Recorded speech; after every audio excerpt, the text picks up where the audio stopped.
जब आप यूपीएससी परीक्षा की तैयारी करते हैं तो उसमें एक सेक्शन विशिष्ट भूमिका निभाता है आपकी तैयारी में, आपको सफल बनाने के अंतर्गत। और वो सब्जेक्ट है, वो विषय है अर्थव्यवस्था।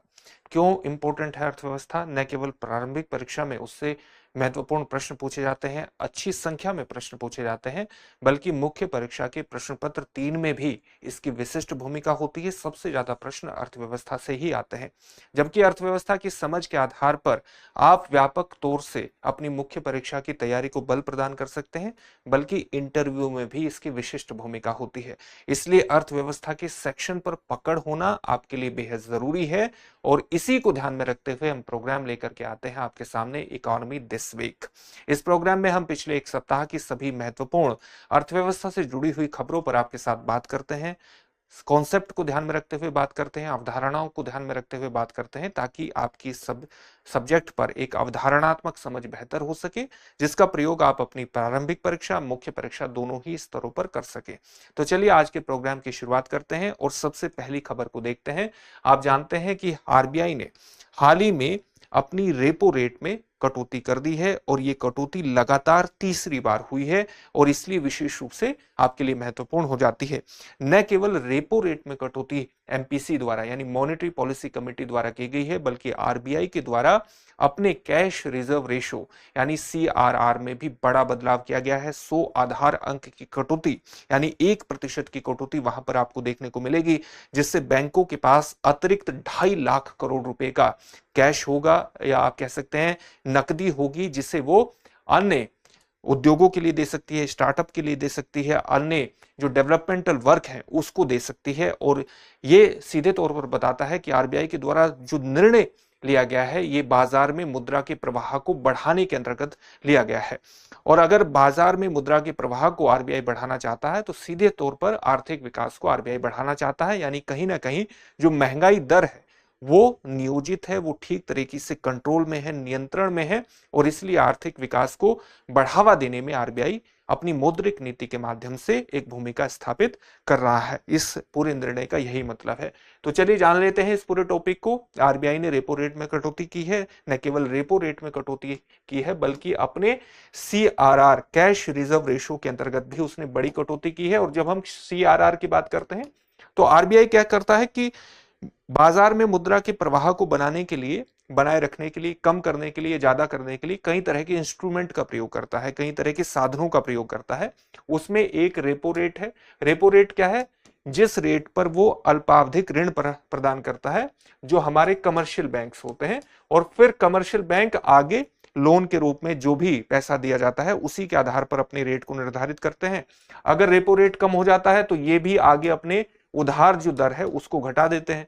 अगर रेपो रेट बढ़ जाता है तो ये भी अपनी उधार दर को बढ़ा देते हैं, और इससे बाजार में मुद्रा के प्रवाह को कम या ज्यादा करने में सफलता प्राप्त की जा सकती है। सीआरआर क्या होता है? Cash reserve ratio.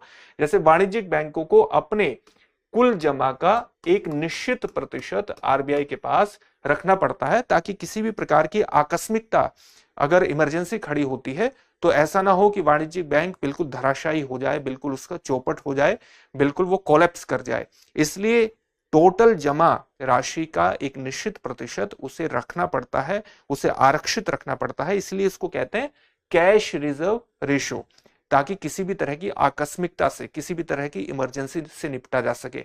तो इसको भी घटा करके 4% से घटा करके 3% कर दिया गया है। यानी बाजार में अब वाणिज्यिक बैंकों के पास उधार देने के लिए जो धन है वो अधिक होगा, और अगर उधार देने के लिए धन अधिक होगा तो अलग अलग स्टार्टअप या अलग अलग प्रकार की आर्थिक गतिविधियां, उनको बढ़ाने में मदद मिलेगी। आर्थिक गतिविधियों का विस्तार होगा, रोजगार का सृजन होगा, प्रोडक्शन बढ़ेगा, आर्थिक समृद्धि बढ़ेगी, इकोनॉमिक ग्रोथ बढ़ेगी, और इस प्रकार से इकोनॉमिक ग्रोथ को बल प्रदान करने का निर्णय आरबीआई ने लिया है। तो ये सारा जो पूरा मुद्दा है वो तो हम यहां पर समझ गए हैं। एक बार थोड़ा सा जो यहां पर आपको लिखा गया है उसको भी हम पढ़ देते हैं। तो भारतीय रिजर्व बैंक की मौद्रिक नीति समिति यानी मॉनेटरी पॉलिसी कमेटी ने रेपो रेट में 50 आधार अंकों का 50 बेसिस पॉइंट्स की कटौती की है, और ये लगातार तीसरी बार हुआ है जब ये कटौती हुई है, फरवरी 2025 से लेकर के अब तक की। फरवरी 2025 में आरबीआई ने क्या किया था कि जो रेपो रेट 6.5% थी उसको घटा करके 6.25% किया था।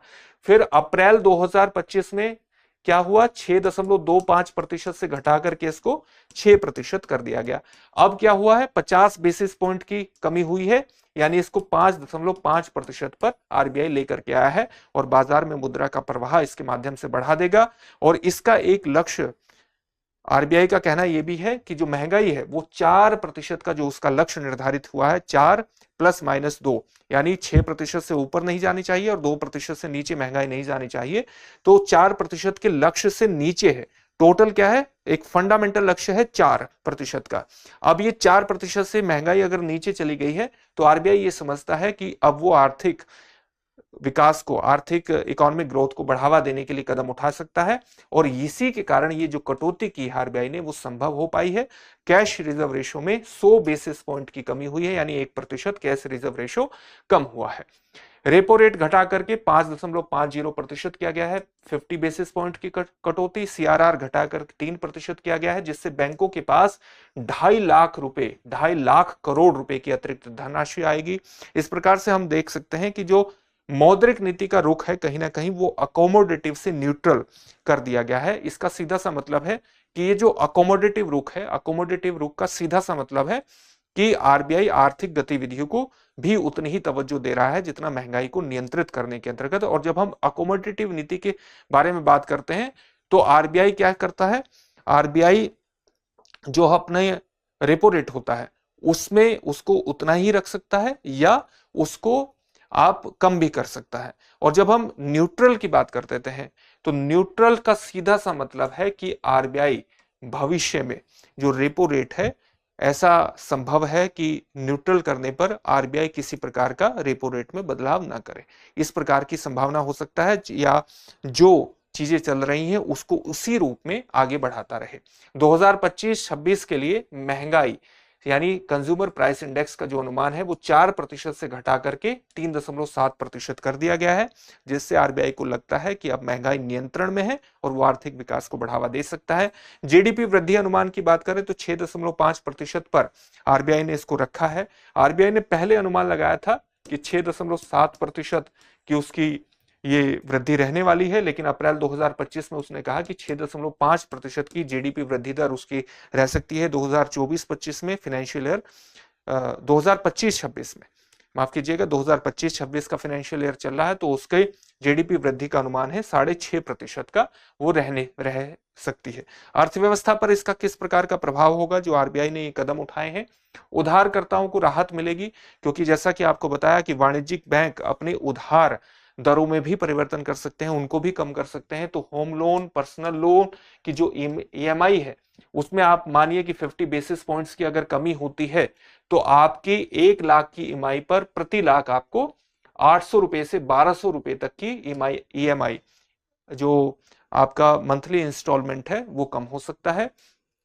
इसके अलावा बचतकर्ताओं पर क्या असर होगा, बचतकर्ताओं पर यह असर होगा कि आरबीआई अगर अपने जो उधार दर है उसमें कटौती करता है तो जो उसका डिपॉजिट है, डिपॉजिट भी घटाएगा, डिपॉजिट पर जो ब्याज देता है उसको भी घटाएगा।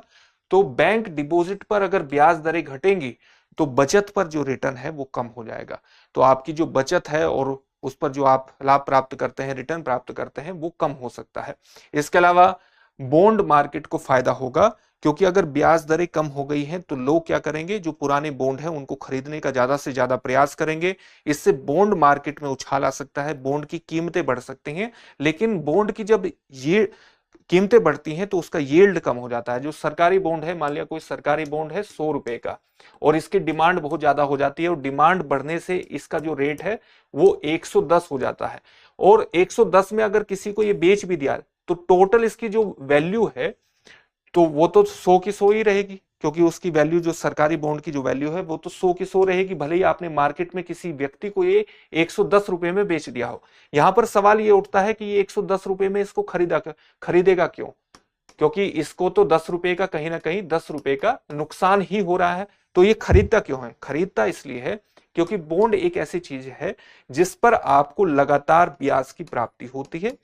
तो अगर यहां पर ब्याज कम हुआ है, अगर बैंक के माध्यम से जो ब्याज प्राप्त होता है वो ब्याज आपको कम हुआ है, उस पर कम ब्याज प्राप्त हो रहा है, और मान लिया ये ब्याज आपको 5% प्राप्त हो रहा है और बॉन्ड पर आपको जो ब्याज है वो 6% या 7% प्राप्त हो रहा है।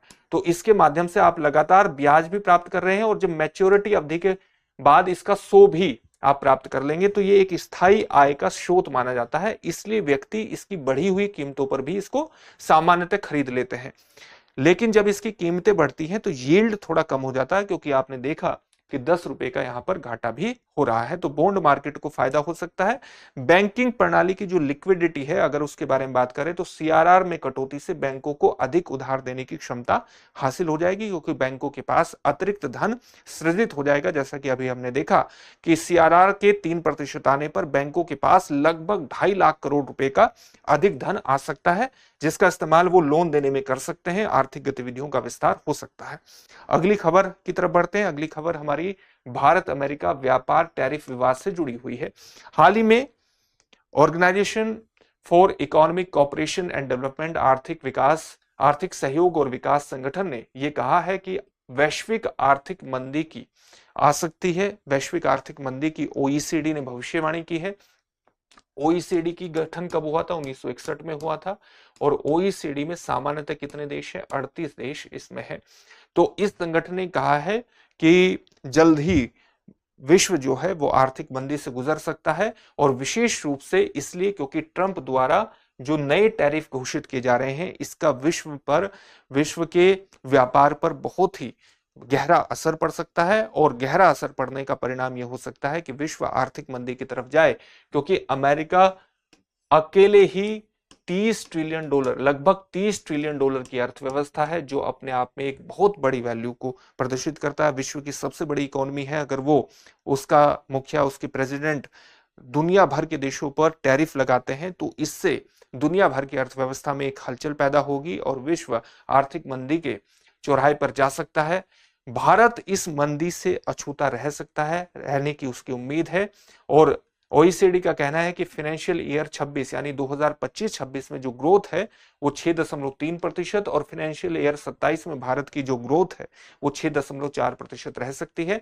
अमेरिका द्वारा हाल ही में आप जानते हैं कि जब अमेरिका ने भारत पर प्रतिशोधात्मक टैरिफ लगाए थे तो भारत के स्टील और एल्यूमिनियम भी उससे प्रभावित हुए थे।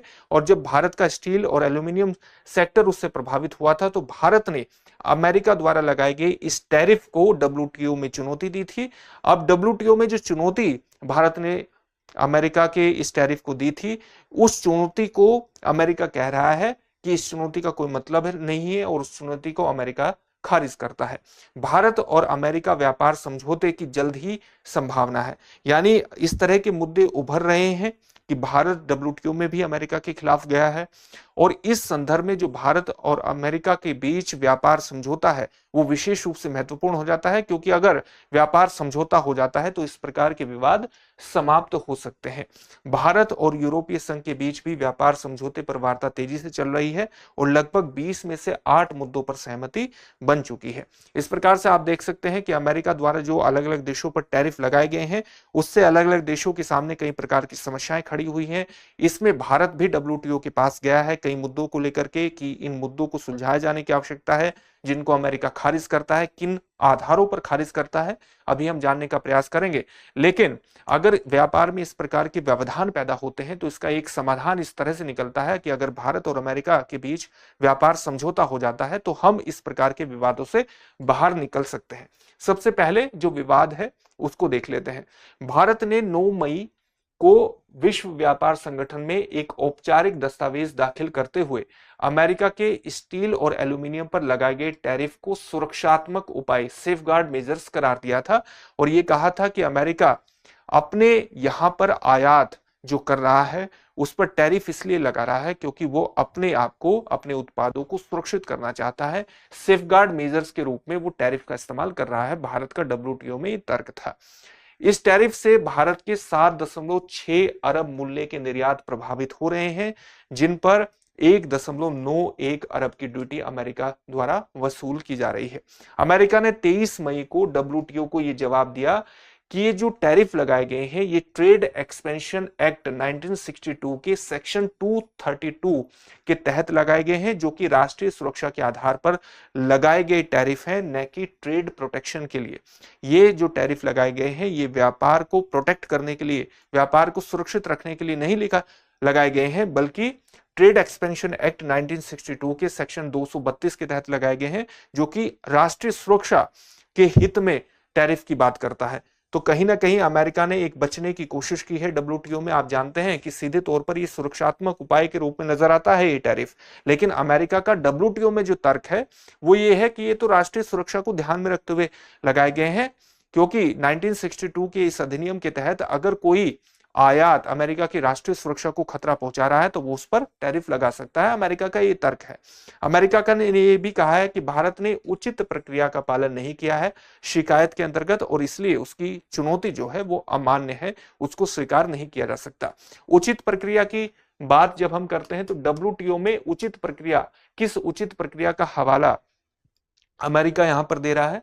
वो उचित प्रक्रिया अमेरिका कह रहा है कि सबसे पहले जब कोई विवाद होता है तो उस विवाद को परामर्श के माध्यम से सुलझाने का प्रयास किया जाता है, कंसल्टेशन का प्रयास किया जाता है, कंसल्टेशन के माध्यम से विवाद को सुलझाने का प्रयास किया जाता है। और अगर कंसल्टेशन से मामला न सुलझे तब डब्ल्यूटीओ का रुख किया जाता है और डब्ल्यूटीओ के माध्यम से विवाद को सुलझाया जाता है। तो भारत ने परामर्श नहीं किया है, वो सीधे ही डब्ल्यूटीओ में विवाद को ले गया है। इस प्रकार से भारत ने प्रक्रिया का पालन नहीं किया और उसकी चुनौती को वो अमान्य करार देता है, ये अमेरिका का कहना है। अब इन सभी समस्याओं का समाधान क्या है? समाधान यह है कि भारत और अमेरिका जल्द ही अपने व्यापार समझौते को अमली जामा पहना दे और इस तरह की समस्याओं से बाहर आए। इस संबंध में अमेरिका के जो वाणिज्य सचिव हैं हॉवर्ड लुटनिक, उन्होंने कहा है कि दोनों देशों के बीच व्यापार समझौते की बातचीत लगातार सकारात्मक प्रगति कर रही है और बहुत जल्द हो सकता है कि दोनों देशों के बीच, दोनों देशों के हितों के अनुरूप ही एक समझौता हो भी जाए। भारत और अमेरिका के व्यापार में एक असंतुलन बना हुआ है, यह भी अमेरिका का एक बहुत बड़ा कंसर्न है। अमेरिका के अनुसार वर्ष 2024 में अमेरिका का जो व्यापार घटा है भारत के साथ वो 45.7 अरब डॉलर का है, जो अपने आप में एक बहुत उच्च स्तर को प्रदर्शित करता है। अमेरिका ने 9 अप्रैल को भारत पर 26% प्रतिशोधात्मक टैरिफ को 90 दिनों के लिए निलंबित कर दिया था और ये जो समय सीमा है ये जुलाई में समाप्त होने वाली है। अब अगर समय सीमा जुलाई में समाप्त होने वाली है तो दोनों देश अगर इसी बीच किसी प्रकार का व्यापार समझौता कर लेते हैं तो इस प्रकार के विवादों से बाहर निकल सकते हैं और समझौता करने में इस तरह की चीजों को प्राथमिकता और लाभ, एक प्रकार से अगर समय सीमा के में ही, अगर जुलाई से पहले ही भारत और अमेरिका के बीच व्यापार समझौता हो जाता है तो दोनों देशों को ही इसका लाभ मिलेगा।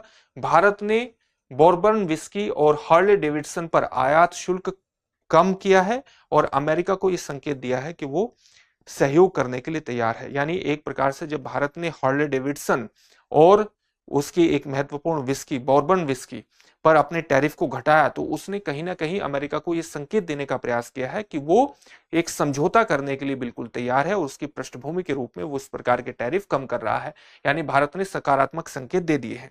यहां पर डब्ल्यूटीओ के बारे में भी एक सामान्य जानकारी हासिल कर लेते हैं। डब्ल्यूटीओ को आप एक उत्तराधिकारी संस्था कह सकते हैं गैट की, general agreement on trade and tariff, GATT, जो कि एक प्रकार से आप कह सकते हैं 1946 GATT, general agreement on trade and tariff, प्रशुल्क, व्यापार और प्रशुल्क पर जनरल सामान्य समझौता, जो कि सामान्यतः आप कह सकते हैं 1947 में अस्तित्व में आया था। फिर हम इसी के अंतर्गत उरुग्वे दौर की वार्ताओं को देखते हैं। उरुग्वे दौर की वार्ताओं को देखते हैं, इसको इस प्रकार से लिखिए, उरुग्वे दौर की वार्ताओं को देखते हैं और इसके अंतर्गत हम देखते हैं कि 1986 से 1994 तक ये वार्ताएं चली और फिर 1994 में मोरक्को के माराकेश में एक समझौता हुआ और जिसके माध्यम से 1 जनवरी 1995 में डब्ल्यूटीओ ने काम करना शुरू किया। 1 जनवरी 1995 से। इसके महत्वपूर्ण दायित्व किस प्रकार से हैं आप देख सकते हैं। ये यहाँ पर सामान्य जानकारी डब्ल्यूटीओ की जो आपको दी गई है वो यहाँ पर बताई गई है। एक अंतर्राष्ट्रीय संगठन है और देशों के मध्य व्यापार के नियमों को ये रेगुलेट करने का प्रयास करता है। गैट और डब्ल्यूटीओ में मुख्य अंतर यह है कि गैट जहां ज्यादातर वस्तुओं के व्यापार को विनियमित करता था, डब्ल्यूटीओ और इसके समझौतों में न केवल वस्तुओं को बल्कि सेवाओं और अन्य बौद्धिक संपदाओं जैसे व्यापार, चिन्ह, डिजाइन और आविष्कारों से संबंधित व्यापार को भी शामिल कर लिया गया है। और जो डब्ल्यूटीओ का मुख्यालय है वो कहां पर है? स्विट्जरलैंड के जिनेवा में स्थित है। तो डब्ल्यूटीओ के बारे में सामान्य जानकारी हमारी हो गई। अब एक और मुद्दा है, आप जानते हैं कि जनगणना की घोषणा हो गई है कि वो कब से कब तक की होगी और एक रेफरेंस डेट भी आ गई है 1 मार्च 2027। तो जनगणना की अर्थव्यवस्था पर क्या प्रभाव होते हैं, अर्थव्यवस्था के लिए क्यों महत्वपूर्ण है, इसको समझना बेहद जरूरी है इकोनॉमिक पॉइंट्स ऑफ व्यू से। चलिए इसको जानने का प्रयास करते हैं। खबर यही है कि भारत सरकार ने घोषणा की है कि अगली जनगणना 2026 और 2027 में 2 चरणों में कराई जाएगी। जो इसकी रेफरेंस डेट होगी वो होगी 1 मार्च 2027। 2021 की जो जनगणना है वो कोविड-19 महामारी के कारण नहीं हो पाई थी, जिससे 1881 से चला रहा जो सिलसिला है वो टूट गया था और सबसे पहले 1872 में हुआ, फिर 1881 के बाद हर 10 साल में जनगणना हो रही थी। और ये सिलसिला कब टूट गया? 2011 में जनगणना हुई थी, 2021 में जनगणना होनी थी और कोविड-19 के कारण ये जनगणना नहीं हो पाई थी। 6 साल की इसमें देरी हुई जो अपने आप में अनप्रेसिडेंटेड है, असाधारण है। और देरी के लिए गृह मंत्रालय ने कहा है कि 30 लाख गणनाकारों में अधिकतम जो है वो प्राथमिक शिक्षक होते हैं और कोविड के बाद उनकी ड्यूटी से शिक्षा बाधित होने के चांसेस थे। इसी कारण से इसमें इस पूरी प्रक्रिया में देरी हुई है। जनगणना में कुछ राजनीतिक सामाजिक जटिलताएं भी होती हैं। जैसे यहां पर हम 2 मुद्दों को देखते हैं, एक तो जाति आधारित जनगणना कास्ट सेंसस और एक सीटों का पुनर्निर्धारण जो डिलिमिटेशन होना है उसके अंतर्गत जनगणना डेटा का उपयोग करना। आप जानते हैं कि अगर नई जनगणना के आधार पर लोकसभा में सीटों का पुनर्निर्धारण होता है तो उसमें ऐसे स्टेट जिन्होंने अपनी जनसंख्या को नियंत्रित करने में सफलता प्राप्त की है उनको नुकसान हो सकता है, क्योंकि अगर जनसंख्या के आधार पर डिलिमिटेशन होगा, पुनर्निर्धारण होगा तो उनको कुछ ना कुछ नुकसान होने की एक चांसेस रहेंगे, क्योंकि उन्होंने अपनी जनसंख्या नियंत्रण करने में सफलता प्राप्त की है। लेकिन उन स्टेट का कहना है कि जनसंख्या नियंत्रण हासिल करना वस्तुतः उनका एक सकारात्मक कदम था।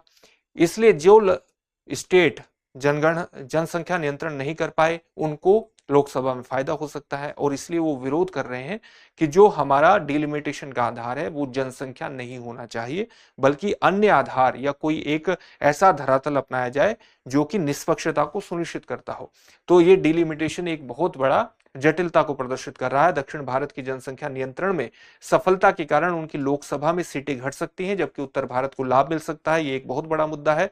राजनीतिक प्रभाव की आशंका के कारण लोग ऐसा भी हो सकता है अपनी जाति, भाषा आदि पर झूठी या राजनीतिक रूप से सुविधाजनक जानकारी दे सकते हैं, जिससे डेटा की गुणवत्ता प्रभावित हो सकती है। और इस डेटा में जो एक प्रकार से अगर क्वालिटी उसकी प्रभावित होती है तो नीति निर्माण भी इससे प्रभावित हो सकता है। अर्थव्यवस्था पर जनगणना के किस प्रकार के प्रभाव होते हैं?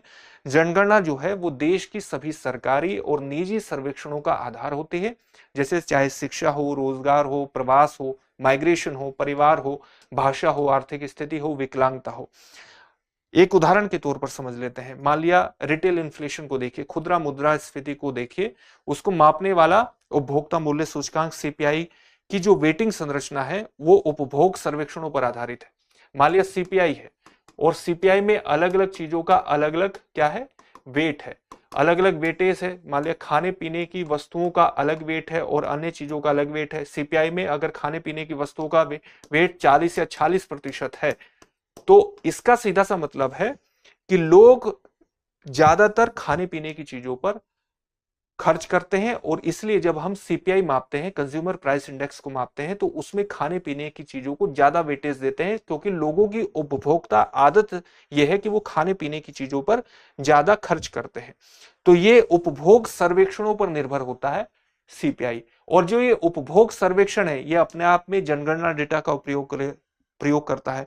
इसलिए अगर जनगणना डेटा पुराना है तो हमारा उपभोग सर्वेक्षण प्रभावित होगा नकारात्मक रूप से, और उसके आधार पर उपभोग सर्वेक्षण के आधार पर हमारा खुदरा मुद्रास्फीति डेटा प्रभावित होगा और इससे सरकार की नीति प्रभावित होगी।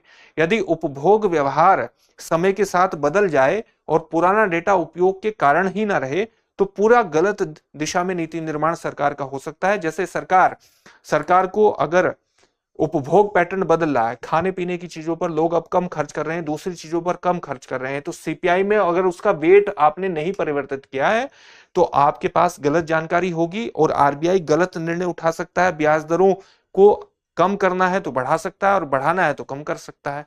तो इससे पूरी अर्थव्यवस्था पर एक नकारात्मक प्रभाव पड़ता है, इसलिए जनगणना बेहद ज्यादा इंपॉर्टेंट हो जाती है। इसके अलावा अलग अलग क्षेत्रों में, चाहे वो शहरी क्षेत्र हो, ग्रामीण क्षेत्र हो, उसमें किस वस्तु की कितनी डिमांड है उसके आधार पर ही आप तरह तरह के उद्योग और बाजार सर्वेक्षण कर सकते हैं, जिसमें जनगणना की महत्वपूर्ण भूमिका है। कोई कंपनी ये जानना चाहती है कि इस जगह के ग्रामीण क्षेत्रों में कारों की कितनी डिमांड है, तो वो कारों की जो डिमांड है वो भी तो जनगणना के डेटा की जो लेटेस्ट डेटा है उसी के आधार पर सही तरह से पता कर पाएगा। उसी के आधार पर ये जान पाएगा कि वर्तमान में ग्रामीण क्षेत्रों में आय का स्तर क्या है, सामान्यतः आय का स्तर क्या है और लोग कितनी कारों को खरीद सकते हैं, उनका उपभोग पैटर्न क्या है। अगर डेटा ही बहुत पुराना है तो वो किसी बात का अंदाजा लगाने में सक्षम नहीं हो पाएंगे। साथ ही प्रवास यानी माइग्रेशन, शहरीकरण और शासन पर भी इसका असर पड़ता है। जैसे आंतरिक प्रवास भारत में सबसे कम समझा गया मुद्दा है। ऐसा माना जाता है कि भारत में जो इंटरनल माइग्रेशन है उसके बारे में लोगों की बहुत कम समझ है।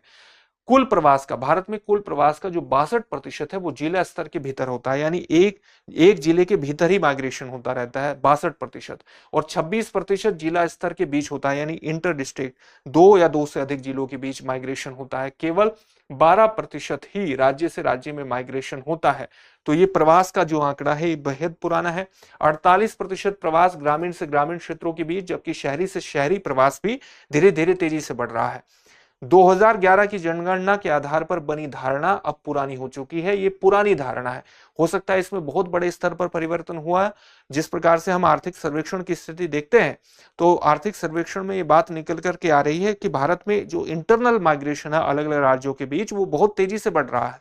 तो वो अगर आंकड़े हमारे पास होंगे तो हमारी आर्थिक नीतियां भी बेहतर होंगी। तो इसलिए पुराना आंकड़ा अब पुराना पड़ चुका है और जरूरत है कि वास्तविकता को जाना जाए नई जनगणना के माध्यम से। भारत के शहरीकरण का वास्तविक आंकड़ा अब स्पष्ट नहीं है। शहरीकरण के संबंध में जो आंकड़े आते हैं अलग अलग संस्थाओं के माध्यम से, उन आंकड़ों में 30% से लेकर के 70% का अंतर है। इतने बड़े स्तर पर अंतर है, यानी उनको वास्तविक जानकारी किसी को भी नहीं है कि शहरी क्षेत्रों में जनगणना के आधार पर जो माइग्रेशन का या अन्य प्रकार के डेटा है उनकी स्थिति क्या है। शहरीकरण और प्रवास पर आधारित जो डेटा है वो नीति निर्माण, शहरों की कर व्यवस्था और सेवाओं के लिए, सर्विसेज के लिए बेहद ज्यादा इंपॉर्टेंट है। सरकार ठीक तरीके से नीति निर्माण कर सके, उनको लागू कर सके, उनमें सुधार कर सके, संशोधन कर सके, इसके लिए जरूरी है कि हमारे पास लेटेस्ट सेंसस डेटा हो, हमारे पास लेटेस्ट जनगणना डेटा हो, और इसके लिए जरूरी है कि तेजी से हम अपनी जनगणना पूरी करें। अब इन सभी टॉपिक से संबंधित एक एक प्रश्न होगा जिसका उत्तर आपको कमेंट बॉक्स में कमेंट करके देना है। पहला प्रश्न है, निम्नलिखित में से कौन से साधन या साधनों का प्रयोग आरबीआई द्वारा मुद्रा के प्रवाह को नियंत्रित करने के लिए किया जाता है। पहला आपके यहाँ साधन दिया है आपके पास नकद आरक्षित अनुपात, दूसरा वैधानिक तरलता अनुपात, तीसरा रेपो रेट और चौथा ओपन मार्केट ऑपरेशन।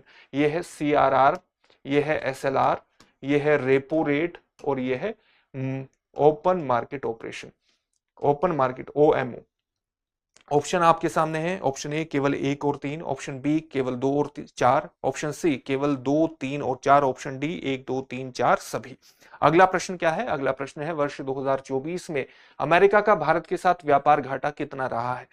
4 ऑप्शन है। पहला ऑप्शन है 25.4 अरब डॉलर, दूसरा है 35.7 अरब डॉलर, तीसरा है 45.7 अरब डॉलर और चौथा है 55.1 अरब डॉलर। अगला प्रश्न है भारत में जनगणना 2027 की संदर्भ तिथि रेफरेंस डेट क्या निर्धारित की गई है। ऑप्शन है 1 जनवरी 2026, 1 मार्च 2027, 15 अगस्त 2026 या 31 दिसंबर 2027। इन सभी प्रश्नों के उत्तर आपको कमेंट बॉक्स में कमेंट करके जरूर देने हैं।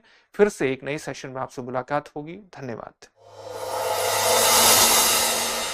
डियर व्यूअर्स, अपने एग्जाम की तैयारी को और बेहतर करने के लिए हमारे चैनल को लाइक, शेयर और सब्सक्राइब करना न भूलें।